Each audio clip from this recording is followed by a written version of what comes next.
Crash Crush is probably the coolest time trial in Crash 2. As you can see, we are already dipping less than a second into a run, but surprisingly this is also the last dip you will see. Next we will have a wild looking hole skip that requires a lot of precision, but it's not too difficult after getting used to it. Incoming we have a wall of boxes that are awkwardly spaced, and this is the best way I found to break them. Also, did you see how close I was to hitting that fence? Here I found out that you can save 0.1 seconds by taking a better line between the wall and the mines.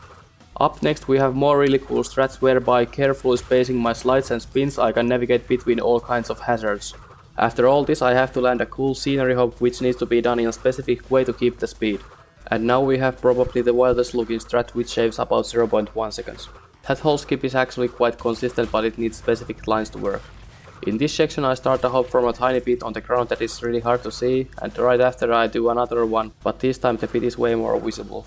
Warp 2 levels have icy ground in the end tunnels which require some unique movement. By going neutral on analog stick after sliding from normal ground to slippery ground you can gain a little more speed. Let's take a deeper look at some strats used in this run. Some people might wonder why I didn't use the zombie glitch in this level, as there's a platform that could be used for it. With the glitch I could go through the nitros for better lines and make the section safer.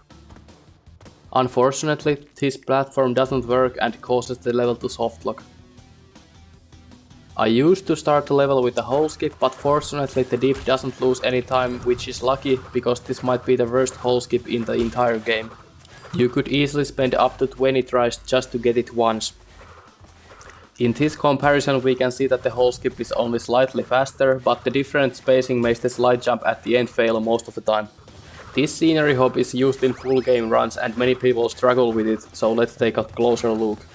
You can see me fail it at first, and that happens because I'm leaving the scenery with a slide. To make this hop slide work, you need to be spinning during the midair portion. This applies to many other areas in the game.